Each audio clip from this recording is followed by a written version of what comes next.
Terima kasih Mbak Iva dan Nani Rasari yang sudah menyampaikan paparannya, dan untuk selanjutnya kesempatan pertama langsung kami aturkan kepada Ibu Tunjung Setiati. Silakan monggo Ibu untuk Benar memberikan Ibu. penguatannya.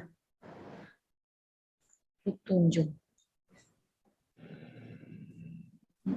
Assalamualaikum warahmatullahi wabarakatuh. Waalaikumsalam warahmatullahi wabarakatuh. Bapak Ibu yang kami hormati dan rekan guru Bu Iva yang kami hormati, izinkan kami selaku wakil dari kepala sekolah di sini sebagai mentor akan penguatan kepada Ibu Iva yang telah menyusun perencanaan dalam rangka tugas di menempuh Laskar. Saya mengamati Bu Iva dalam perencanaan itu cukup bagus karena Bu Iva menjadi calon PNS itu sudah di era digitalisasi. Jadi di situ ada perencanaan menanamkan anak biasa membaca atau pelajaran membaca melalui alat peraga yang disebut Pantadeo, papan membaca dan video. Di mana papan membaca di situ Bu Iva merancang dengan tujuan anak bisa membaca tidak dengan rasa takut atau tidak dengan rasa tegang, tapi anak bisa membaca dengan situasi yang menyenangkan, yaitu sambil bermain, belajar sambil bermain, atau bisa juga bermain sambil belajar.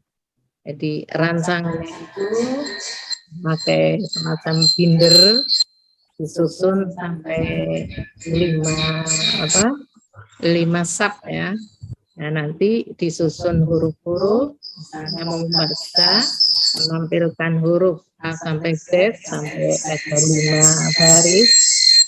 Dan jika anak akan berlatih membaca, misalnya akan membaca ayam, dia akan bisa memilih-milih sambil bermain. Dia bisa memilih huruf A, setelah A huruf Y, terus mencari lagi A, mencari lagi M. Nah, maka tersusun dengan kebiasaan seperti mengenal huruf dengan cara bermain seperti itu, dikandung maksud anak akan dengan senang, tidak jenuh. Karena di zaman sekarang ini anak itu cenderung untuk yang instan. Dia disuruh membaca itu sudah agak susah. Apalagi anak kecil yang belum mengenal huruf. Anak yang kelas besar saja, sekarang kalau disuruh membaca itu sudah jenuh, sudah malas. Jadi mereka apa-apanya suka yang instan. Maka rencana dari Bu Iva untuk membiasakan anak-anak membaca sambil mengenal huruf, tapi dalam kondisi yang menyenangkan, kami itu sangat mendukung. Semoga program ini berhasil dan anak-anak gemar membaca sambil gembira, sambil suasana bahagia, tidak menjenuhkan. Mungkin dari mentor memberi penguatan seperti ini, semoga sukses. Alat peraga itu bisa digunakan tidak hanya oleh diri, tapi nanti bisa ditiru oleh yang lain. Sekian, apabila ada kekurangan saya mohon maaf. Assalamualaikum warahmatullahi wabarakatuh. Waalaikumsalam yang sudah memberikan penguatan dan dukungannya. Baik, untuk selanjutnya, untuk sempurnanya rancangan ini, kami mohon masukan dan saran dari Bapak Penguji Aturan Narasumber kepada Bapak Dr. Andes Kunto Nugroho PMSI, dipersilakan. Monggo Pak Kunto. Matur nuwun. Semakin siang kok strukturnya semakin bagus ya. Kami. Baik, yang saya hormati Bu Sriatun, Sarjana Keperawatan Magister Manajemen. Kemudian yang saya hormati kolega saya juga ke mentor, Ibu Tunjung ya, mewakili Kepala Kapolri. Yang saya hormati Pak Anggar, Mas Anggar, dan tentu yang saya cintai Iva. Dan judulmu bagus. Warna kuning itu adalah untuk menjawab isu, ya, tujuan. Warna biru itu dengan kalimat untuk atau melalui atau dengan itu berarti mewujudkan tujuannya, masalah. Ya. Nomor 1 kuning menggunakan media berarti solusi. Kemudian nomor 2 untuk meningkatkan berarti tujuannya. Kemudian dengan kalimat pada berarti sasarannya. Kabupaten Purbalingga akan lebih komplit kalau dikasih kata lokus di Kabupaten Purbalingga atau di SD Negeri 1 Bebotsari Kabupaten Purbalingga. Dari judul, kalau judul strukturnya unsurnya sudah terpenuhi, unsur tujuan, inovasi, solusi, sasaran, dan lokus, maka biasanya batang tubuhnya juga clear. Nah, tadi sudah dijelaskan, makanya kenapa dipaparkan langsung saja ke fishbone, karena itu ujungnya. Kalau ujungnya clear berarti ditarik ke belakang, USG-nya clear. USG clear, kalau ditarik belakang lagi APK-nya clear. APK kalau ditarik ke belakang berarti identifikasi isunya clear. Identifikasi isu ditarik ke belakang berarti tugas pokok pesertanya clear. Nah, ini yang harus saya lihat adalah tugas pokok peserta. Itu suatu naskah, kebetulan saya ditugasi sebagai narasumber, ada 5 parameter, yang sudah clear tidak saya bahas, yang kurang-kurang saja, gitu ya, supaya kita lebih efektif, karena di layar saya ini wajahnya Mbak Iva, itu sudah cemas-cemas, harap cemas, seneng-seneng sedih, gitu, kita yang ngono, itu nah diramut, ini opo, gitu ya, saya nggak ngerti, gitu ya. Nah, maka supaya nanti bisa sumringah, semuanya sudah bagus, semuanya sudah clear. Ini hanya moles, nggak ada hubungannya dengan nilai. Kenapa? Karena naskah ini ditandatangani, gitu ya, ditandatangani oleh narasumber, oleh coach maupun mentor. Bab 1 itu siapa peserta? Ya, yang kuning. Apa mandatnya, apa amanahnya? Maka dalam menjalankan mandat sesuai amanahnya, peserta dihadapkan pada isu. Maka apa yang akan dikerjakan peserta itu bab 2, warna biru. Nah, terkait dengan itu, yang warna biru itu sudah clear, saya hanya siapa peserta, tolong dasar hukumnya nanti disesuaikan, ya Iva. Yang pertama, dasar hukum organisasi. Tolong nanti disesuaikan template dasar hukum pembentukan organisasi. Nah, pembentukan organisasi sekolah ini itu dibentuk dengan peraturan bupati. Jadi yang saya blok itu nanti dihilangkan saja supaya nanti tidak bias. Karena di sini ditulis undang-undang dasar, undang-undang sistem pendidikan. Mbak Eva, aku beti. Saya pernah jadi kepala dinas pendidikan provinsi itu sampai 7 tahun. Itu kalau ngerujuk pada undang-undang itu saya berhitung 10 kali loh. Ya. Nah, jadi ini yang dimaksud adalah organisasi sekolah. Nggak usah ada peraturan bupati atau perda kabupaten. Nah, nanti bisa diskusi dengan Mas Handi dan Hasbi. Tadi sudah betul punya mereka berdua. Nah, dengan organisasi sekolah ditetapkan dengan perda atau peraturan bupati, maka organisasi ini dikasih tugas sama bupati. Sekolah, tolong tugasmu ini, fungsimu itu. Nah, itu dengan peraturan bupati juga, bukan dengan Permendikbud, gitu ya. Permendikbud salah enggak? Ya benar, karena ini mengatur seluruh Indonesia. Padahal yang dimaksud sekolahnya Mbak Iva sekarang. Ya, sekolah yang sekarang yang membentuk bupati, maka tugasnya yang memberi juga bupati, diatur oleh bupati, sebutkan ketentuannya, nomor tahun tentangnya. Nah, untuk itu organisasi setelah dikasih tugas fungsi, maka dipilihlah orang-orang untuk menjalankan tugas fungsi sesuai dengan berbagi peran. Maka dibentuklah struktur organisasi. Nah, surat organisasi ini dengan bupati biasanya kemudian ditindaklanjuti dengan keputusan kepala sekolah. Orang-orang dipilih, dikasih kepercayaan, dikasih kewenangan, dikasih tanggung jawab untuk menjalankan tugas fungsi tadi. Maka dipilihlah Pak Surip dengan keputusan bupati sebagai kepala sekolah. Maka dipilihlah Bu Tunjung.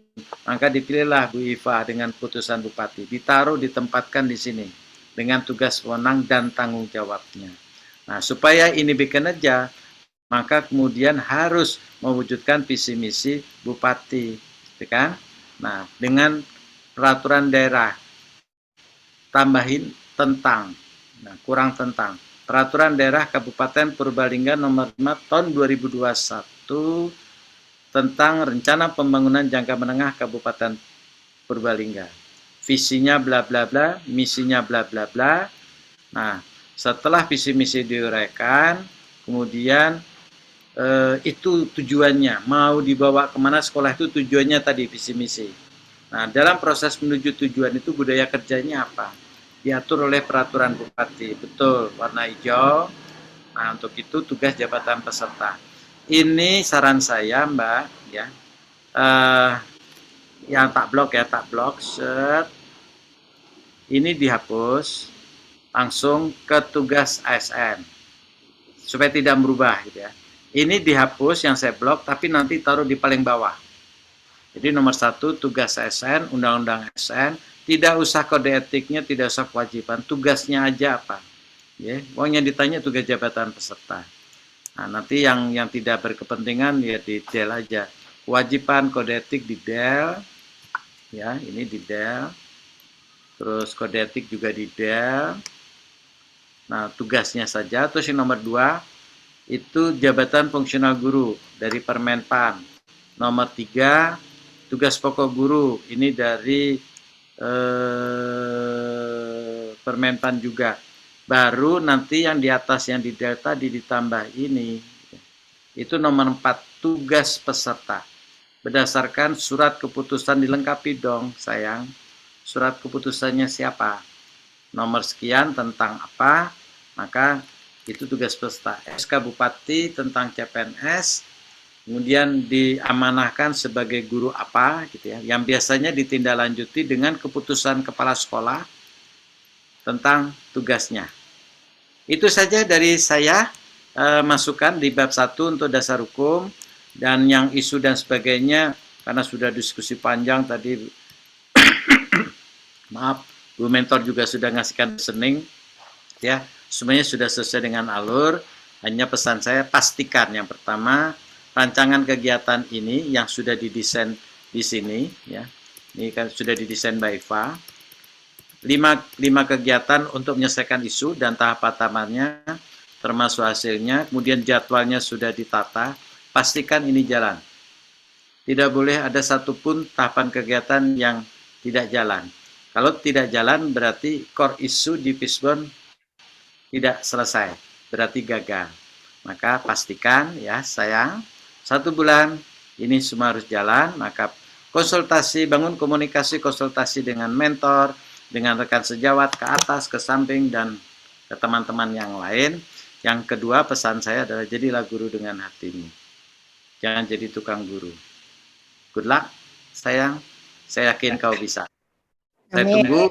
Nih Pak, matur nuwun nih Pak atas koreksinya. Nanti saya revisi sesuai dengan yang Bapak tadi revisi ini. Oke, saya kira begitu. Insya Allah nanti di seminar akhir atau silaturahmi akademik terakhir, kalau narasumbernya saya, maka judul lagunya adalah Janjimu yang Kunantikan Bulan yang akan datang. Matur nuwun, saya kembali kepada Mbak Atun. Assalamualaikum warahmatullahi wabarakatuh. Waalaikumsalam warahmatullahi wabarakatuh. Baik, terima kasih atas masukan dan sarannya terkait dengan rancangan yang sudah disampaikan oleh Mbak Iva. Untuk Mbak Iva, ada yang perlu diklarifikasi Mbak Iva? Dan lumpuh pangapunten tadi suaranya tidak jelas. Klarifikasi? Ada yang perlu diklarifikasi nggak dengan Pak Kunto? Atau sudah jelas? Nggih, sudah jelas, Bu. Nggih. Kalau sudah jelas, berarti nanti dikoordinasikan lagi dengan teman-teman ya, terutama untuk Mas Heni dan Mas Hesbi terkait dengan yang dijelaskan oleh Pak Kunto di bab 1 dan 2. Gitu nggih, Mbak Iva nggih. Baik, untuk dengan selesainya Mbak Iva, maka seminar untuk hari ini sudah selesai dan saya ucapkan terima kasih yang pertama pada Pak Kunto Nugroho HPMSI yang sudah bersedia menjadi narasumber dengan yang sangat luar biasa. Beliau adalah sebagai panutan kita yang